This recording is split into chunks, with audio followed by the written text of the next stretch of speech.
Hello one and all, and welcome to Karen's class, where we live, laugh, and learn that learning is fundamental. In this class, we will be learning about the art of paraphrasing, the first segment in our 4-part series, How to Paraphrase. So put on your thinking caps and let's get started. Now, if you've ever prepared for an English language writing test of any kind, chances are that you have come across this word, to paraphrase. And chances also are that you haven't really been shown a step-by-step method of doing so. Well, here's how. First of all, we need to look at the definition of what it means to paraphrase something. To paraphrase essentially means to rephrase something and put it in your own words. Take whatever has been said, read it, understand it, digest it in your own way, and let your internal algorithm process the input and turn it into output that is similar. Step 1. Replace nouns, verbs, adjectives, and adverbs with their synonyms. Step 2. Switch around the parts of speech by manipulating prepositions, suffixes, and word order. And Step 3. Adjust sentence structure. Easy peasy. Now, if you're familiar with what nouns, verbs, adjectives, and adverbs are, they're essentially the main parts of speech. And if you know your synonyms and your antonyms, it shouldn't be that hard for you. Now we'll try applying these 3 steps so you can take a look at this 3-step method in action. We'll be applying this 3-step method to a quote from Erich Fromm's The Sane Society, which describes a society that is anything but. It is naively assumed that the fact that the majority of people share certain ideas or feelings proves the validity of these ideas and feelings. Nothing is further from the truth. Consensual validation as such has no bearing on reason or mental health. Just as there is a folie à deux, there is a folie à millions. The fact that millions of people share the same vices does not make these vices virtues. The fact that they share so many errors does not make the errors to be truths. And the fact that millions of people share the same forms of mental pathology does not make these people sane. Now let's try applying our step-by-step 3-step method of paraphrasing. Step 1, we're going to identify the nouns, subjects, adjectives, adverbs, predicates, verbs, and so on. We haven't marked all of these. This is not a class in which we identify parts of speech. That'll be another video. Let's look at how this sort of marking would transform this quote. So you see, the major key words or key terms tend to have been marked in red. And the adjectives, adverbs, and predicates, and so on, have generally been marked in cyan, the verbs in green. Now, again, I haven't marked every single identifiable part of speech with this color coding method, but this just gives you a general idea. Now let's look at how the first sentence would change if we were to replace certain nouns, adjectives, and so on with their synonyms. When we look at the first sentence, it is naively assumed that the fact that the majority of people share certain ideas or feelings proves the validity of these ideas and feelings. We see that naively can be substituted with its synonym innocently. Assumed can be easily replaced by its synonym accepted. The majority of people corresponds to most people. Share has been left alone. Ideas or feelings has been turned into positions. And finally, proves has been left alone while validity has been turned into truth value. Now, validity and soundness in logic and rhetoric are other subjects that we will be touching upon in subsequent videos. But for now, let's continue to look at how these sentences might transform. Let's look at the second sentence. Nothing is further from the truth. How would this change? You could change this by preserving the meaning and changing the sentence completely. In other words, you could say, this is absolutely wrong. In this case, we haven't so much used a synonym as flipped the meaning inversely so that it means the same thing. Now let's look at the third sentence. Consensual validation as such has no bearing on reason or mental health. This has been changed into consensus in itself is irrelevant to the state of the human mind. Consensual validation, which could be turned into something like mutual consensus, would actually end up being redundant in this case because a consensus assumes or presupposes that an agreement has been reached mutually. Something being as such can be turned into in itself. And having no bearing on something can be turned into is irrelevant too. Now, reason or mental health can be turned into the state of the human mind. Now let's apply this step 1 to the fourth sentence. Just as there is a folie à deux, there is a folie à millions. Now, folie à deux refers to a shared delusion or a shared psychosis. And this comes from the French, which means the madness between two people.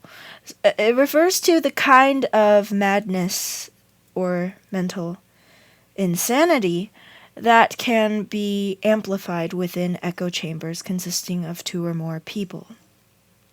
A phenomenon we sadly see all too often today. Now, the term folie à millions is just a way to amplify the deux, the two, into millions. And Erich Fromm did that with a little wordplay there. But we can simplify that or change the meaning around a bit by saying shared delusions instead. And we can explain the meaning behind the words themselves. That shared delusions don't have to just be shared between two people. They can be shared by millions. Now let's go on to the fifth sentence, and this time, this is a mouthful of a sentence.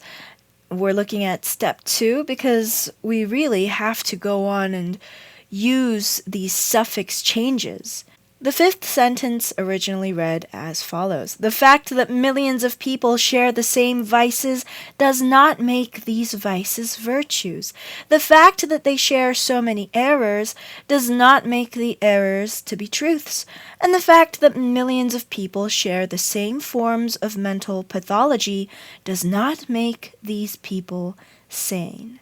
Now, if we were to change millions of people into multitudes, share into partake in, the same into identical, vices into sins, and so on, we could change the wording substantially.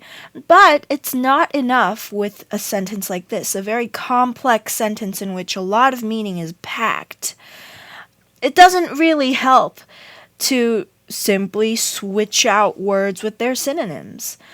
Because this is such a complex sentence, we're going to slice it up into separate clauses.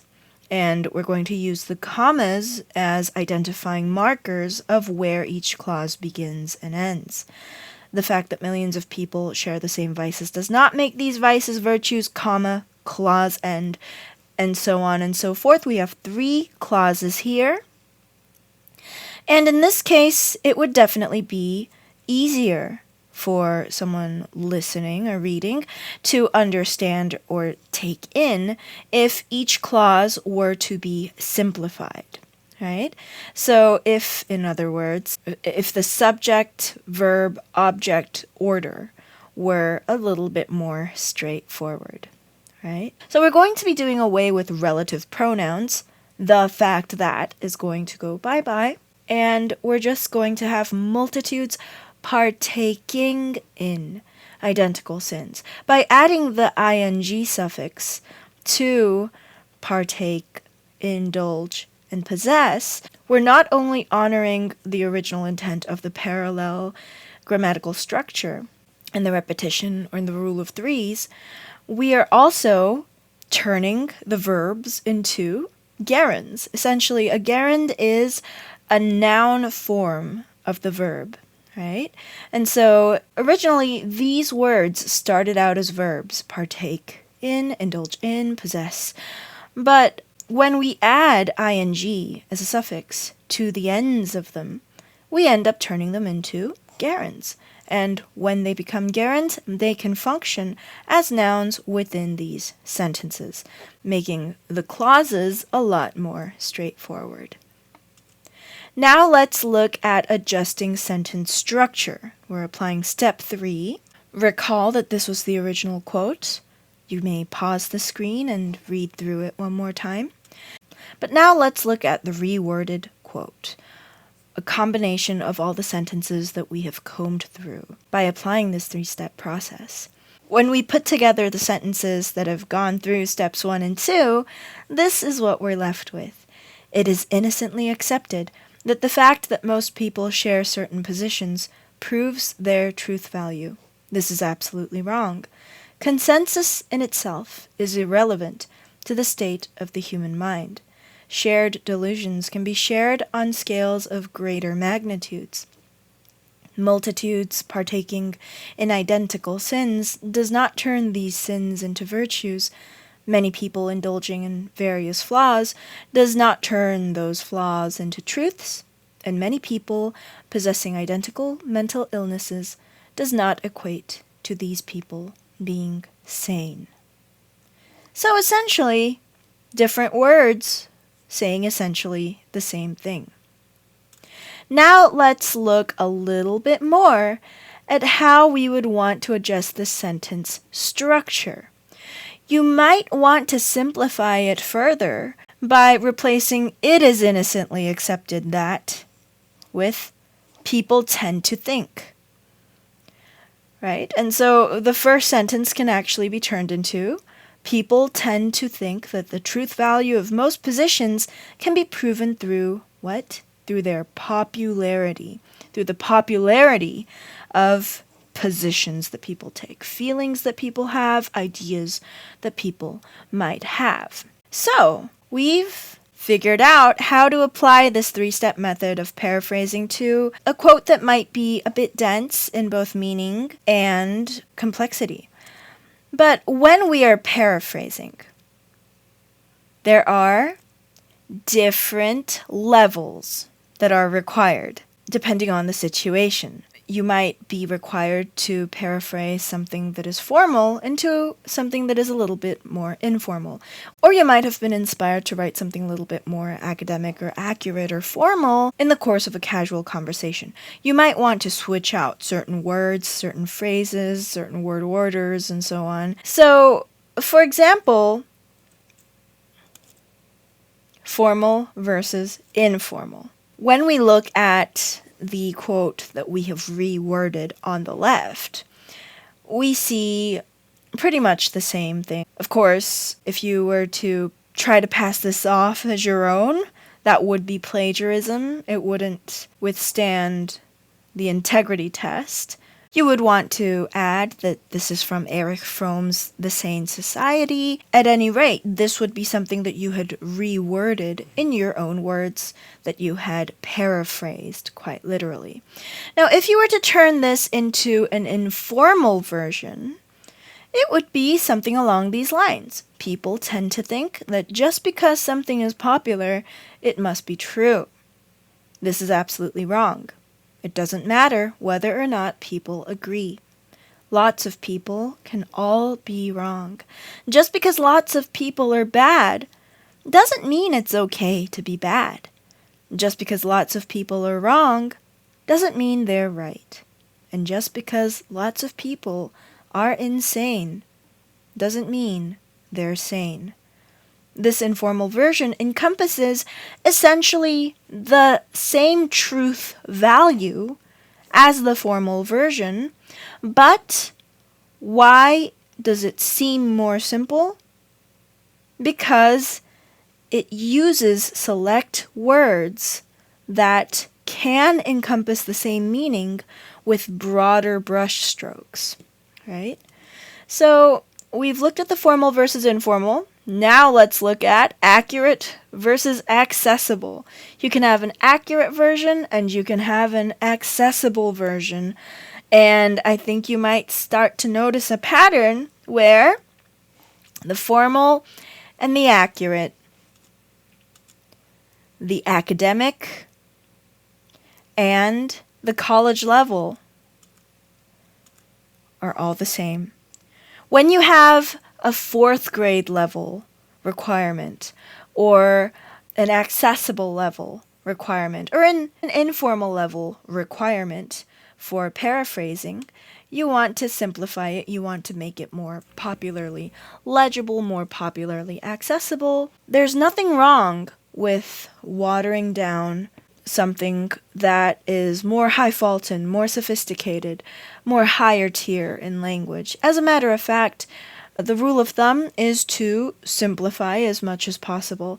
However, when you are going for academic or more accurate writing, when you are trying to develop writing styles of your own, it is always much more helpful to try to go for as nuanced an approach as possible and use the words that seem best for you in expressing that which you are aiming to express. So, simplification for the sake of simplification is often erroneously considered a stylistic ought, which it isn't. There is no such thing as stylistic ought. There is only appropriate circumstance.